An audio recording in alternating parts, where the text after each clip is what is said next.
رات بھر نماز پڑھا کروں گا۔ دوسرے نے کہا کہ میں ہمیشہ روزے سے رہوں گا اور کبھی ناغہ نہیں ہونے دوں گا۔ تیسرے نے کہا کہ میں عورتوں سے جدائی اختیار کر لوں گا اور کبھی نکاح نہیں کروں گا۔ پھر نبی کریم صلی اللہ علیہ وسلم تشریف لائے اور ان سے پوچھا، کیا تم نے ہی یہ باتیں کہی ہیں؟ سن لو، اللہ تعالیٰ کی قسم، اللہ رب العالمین سے میں تم سب سے زیادہ ڈرنے والا ہوں۔ میں تم میں سب سے زیادہ پرہیزگار ہوں، لیکن میں اگر روزے رکھتا ہوں تو افطار بھی کرتا ہوں، نماز پڑھتا ہوں رات میں اور سوتا بھی ہوں، اور میں عورتوں سے نکاح کرتا ہوں۔ میرے طریقے سے جس نے بے رغبتی کی وہ مجھ میں سے نہیں ہے۔ ان احادیث مبارکہ سے معلوم ہوتا ہے کہ اعمال کی قبولیت کے لیے نبی کریم صلی اللہ علیہ وسلم کے اسوہ کامل کی پیروی کرنا نہایت ضروری ہے۔ اس حوالے سے اگر انسان فرض عبادات پر غور کرے تو یہ بات بآسانی سمجھ میں آ جاتی ہے کہ اگر انسان نبی کریم صلی اللہ علیہ وسلم کی سنت اور اسوہ سے پیش قدمی یا روگردانی کرنے کی کوشش کرے تو اس کی عبادات قبول نہیں ہو سکتی۔ چنانچہ اگر فجر کی نماز کے 2 فرائض کی بجائے 3 فرائض ادا کیے جائیں یا مغرب کے 3 فرائض کی بجائے 4 فرائض ادا کیے جائیں تو ایسی عبادت یقیناً اللہ کی بارگاہ میں مقبول نہیں ہوں گی۔ اسی طرح اگر ہر رکعت میں 2 کی بجائے 3 سجدے کیے جائیں تو ایسی صورت میں بھی عبادات اللہ کی بارگاہ میں مقبول نہیں ہوں گے۔ صفا اور مروہ کی سعی کے 7 چکروں کی بجائے 8 یا 9 چکر لگانے کی صورت میں سعی قبول نہیں ہوگی۔ اسی طرح طواف کے 7 چکروں کی بجائے 9 چکر لگانے کی صورت میں طواف قبول نہیں ہوگا۔ چنانچہ اگر ہم چاہتے ہیں کہ ہمارے اعمال اللہ کی بارگاہ میں مقبول ہوں تو ہمیں نیت کی اصلاح کے بعد نبی کریم صلی اللہ علیہ وسلم کی سنت سے تمسک کو اختیار کرنا چاہیے۔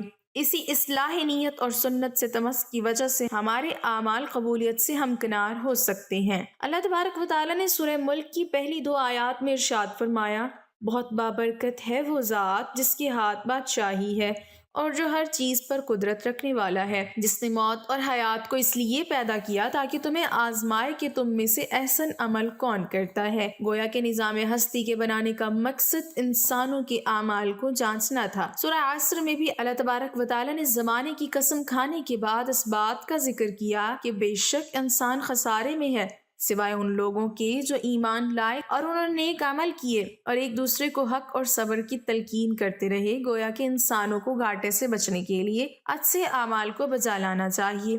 قرآن مجید کی متعدد آیات سے یہ بات ثابت ہوتی ہے کہ ایمان اور عمل صالح کے بہت سے اچھے نتائج انسان کو دنیاوی اور اخروی زندگی میں حاصل ہوں گے۔ دنیاوی زندگی میں حاصل ہونے والے فوائد میں حیات طیبہ، زمین پر تمکن، دلوں کی سکینت اور نفس اور روح کی راحت شامل ہے، جبکہ اخروی کامیابیوں میں اللہ تبارک و تعالیٰ کی جنت کے حصول کے ساتھ ساتھ اس کی رضا اور اس کا دیدار بھی شامل ہے۔ ایمان کے بعد عمل صالح کی اہمیت بہت زیادہ ہے، لیکن اس حقیقت پر غور کرنا بھی انتہائی ضروری ہے کہ کس عمل کو صالح اور احسن عمل کہا جا سکے۔ اس حوالے سے کتاب و سنت میں واضح رہنمائی موجود ہے۔ 2 اہم امور جن پر عمل پیرا ہو کر انسان کے اعمال قبولیت سے ہمکنار ہو سکتے ہیں، درج ذیل ہیں اخلاص اور حسن نیت۔ قرآن و سنت میں اخلاص اور حسن نیت کے حوالے سے بہت زیادہ توجہ دلائی گئی ہے۔ اللہ تبارک و تعالیٰ نے منافقوں کا ذکر کرتے ہوئے سورہ نساء کی آیت نمبر 145 میں ارشاد فرمایا، بے شک منافق جہنم کے سب سے نیچے کے طبقے میں جائیں گے، ناممکن ہے کہ تو ان کا کوئی مددگار پالے۔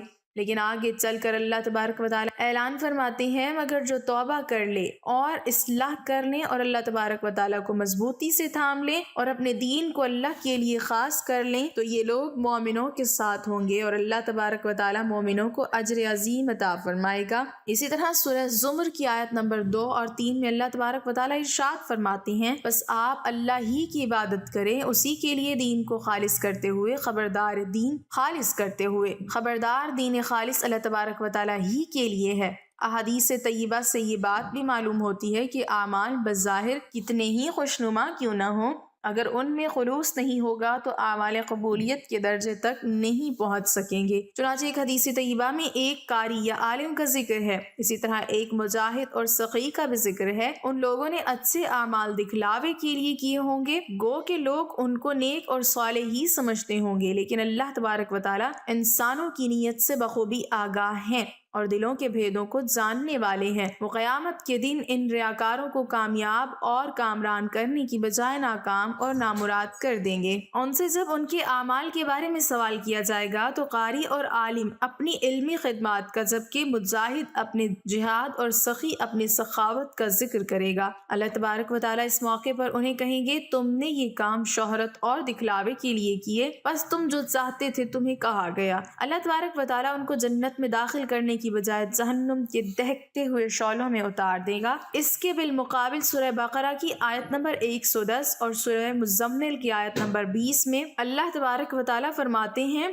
اور جو کوئی بھی خیر کا کام تم آگے بھیجو گے اس کو اللہ کے پاس موجود پاؤ گے۔ گویا کہ اگر خیر کا کوئی بھی کام چھوٹا ہو یا بڑا ہو، اگر خالص اللہ کی رضا کے لیے ہو تو وہ اللہ تبارک و تعالیٰ کے پاس درج ہو جائے گا۔ اس کے بالمقابل عمل کتنا ہی بڑا کیوں نہ ہو، اگر اس میں نیت درست نہ ہو تو وہ عمل انسان کی تباہی اور بربادی پر منتج ہوگا۔ ایک حدیث پاک میں نبی کریم صلی اللہ علیہ وسلم نے 3 طرح کے گھوڑوں کا ذکر کیا۔ ایک گھوڑا وہ ہے جو انسان نے فخر، غرور اور دکھلاوے کے لیے رکھا ہوتا ہے۔ اس گھوڑے کا چلنا پھرنا، پانی پینا، چارہ کھانا، حتیٰ کہ اس کا فاضل مادہ بھی انسان کے بائیں پلڑے میں ڈال دیا جائے گا۔ اس کے بالمقابل ایک گھوڑا اجر والا ہے۔ یہ گھوڑا وہ ہے جس کو اللہ تبارک و تعالیٰ کے راستے میں چلایا جائے گا۔ اس گھوڑے کے چلنے پھرنے، کھانے پینے اور حتیٰ کہ اس کے فاضل مادے میں اللہ تبارک و تعالیٰ نے مالک کے لیے حسنات کو رکھا ہے۔